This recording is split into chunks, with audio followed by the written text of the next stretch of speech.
जय श्री सीताराम। सर, आपके जो राशिफल होते हैं हम किस राशि से देखें? नाम राशि से, चंद्र राशि से, या फिर लग्न राशि से, या फिर लग्न कुंडली से?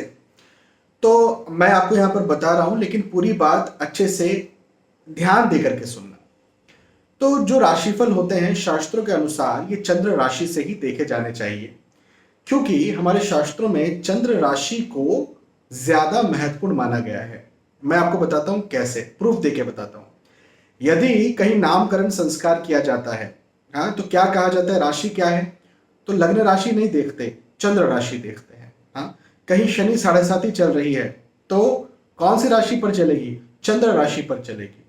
चंद्र कुंडली होती है ना? लग्न कुंडली होती है, लेकिन उसके अलावा चंद्र कुंडली भी एक चीज होती है।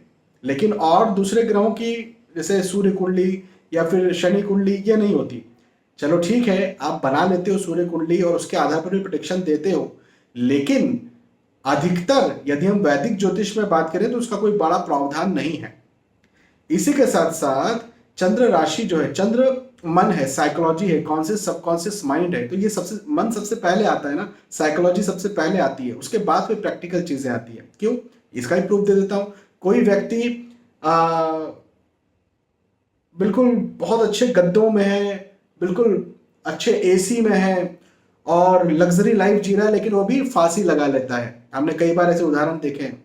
और कोई व्यक्ति जो है वो वैराग्य धारण कर लेता है। बहुत सारे ऐसे जैन मुनि आपने देखे होंगे जो बहुत यंग होते हैं और वैराग्य जब धारण करते हैं तो बिल्कुल नाचते हैं खुशी के मारे, और वो सब कुछ छोड़ने वाले होते हैं। उनके पास अब वो चीज नहीं आने वाली है, वो पैसा धन दौलत नहीं आने वाला है ना? तो वो नाचते हैं उसके मारे, और वो जो है वो उनके पास सब कुछ होते हुए भी वो फांसी लगा रहे हैं, या वाइस एंड वर्सा। तो एवरीथिंग इज साइकोलॉजी। तो हमारे ऋषि मुनियों ने, हमारे जो उस समय के एंशिएंट साइंटिस्ट मैं कहता हूँ, हाँ, पुरातन वैज्ञानिक जो हैं, उन्होंने चंद्र राशि को सबसे ज्यादा बड़ा स्थान दिया। तो जब भी हम सार्वजनिक बात करते हैं, सार्वजनिक कहने का मतलब ये कि मैं कह रहा हूं मेष राशि, तो मेष राशि का एक व्यक्ति नहीं है ना, तो बहुत सारे लोग हैं। तो यहां पर जब हम बहुत सारे लोगों की बात कर रहे हैं तो हमको चंद्र राशि के आधार पर करनी चाहिए। वहीं पर अब आपके मन में यह सवाल आएगा कि लग्न राशि इंपॉर्टेंट नहीं है क्या? तो भैया, जब आप अपनी पर्सनल कुंडली दिखाते हैं तो चंद्र राशि पहले नहीं देखी जाती, या कहें कि चंद्र कुंडली पहले नहीं देखी जाती। सबसे पहले लग्न कुंडली देखी जाती। कई बार मैं ये बात कह चुका हूं कि लग्न कुंडली आपकी पूरी जन्म पत्रिका का, जन्म कुंडली का आईना है, या जन्म कुंडली का फेस है, ऐसा कह सकते हैं। जन्म कुंडली का ऐसा कह सकते हैं कि बिल्कुल चेहरा है या मुख्य अंग है। तो लग्न कुंडली बहुत इंपॉर्टेंट है, लेकिन वो बहुत इंपॉर्टेंट कब बन जाती है? जब आप अपनी कुंडली का विवेचन करवाते हैं। अच्छा, वो फिर सिर्फ लग्न कुंडली नहीं होती, उसमें चंद्र कुंडली भी होती है, उसमें गोचर भी होते हैं, उसमें दशाएं, अंतर्दशाएं, प्रत्यंतर दशाएं, सूक्ष्म दशाएं भी होती हैं, उसमें नक्षत्र भी होते हैं, उसमें बहुत सारे उनके बल, षडबल देखे जाते हैं, उनकी डिग्रियां देखी जाती हैं, और भी बहुत सारी चीजें होती हैं।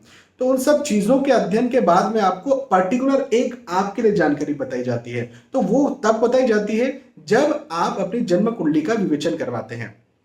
और उसमें लग्न कुंडली को सबसे पहले स्थान मिलता है, और फिर बाद में दूसरी कुंडलियों को स्थान मिलता है। लेकिन जब आप सार्वजनिक तौर पर राशिफल सुन रहे हैं, सार्वजनिक तौर पर आपको जब बताया जा रहा है, तो फिर चंद्र कुंडली को ही लग्न माना जाता है। उसके आधार पर ग्रहों की गोचरों की गणनाएं की जाती हैं और फिर आपको बताया जाता है। तो शास्त्रोक्त यही होता है कि चंद्र राशि से, चंद्र कुंडली से राशिफल देखे जाएं और बनाए जाएं। और शास्त्रोक्त ये होता है कि जब आप अपनी जन्म कुंडली लेकर के आ रहे हैं तो फिर लग्न कुंडली को आईना या फेस मानते हुए फिर पूरी चीजों को गहराई से देखा जाए, समझा जाए। तो आपको शायद आपका आंसर मिल गया होगा, मैं ये आशा करता हूँ। बहुत बहुत धन्यवाद। जय श्री सीताराम।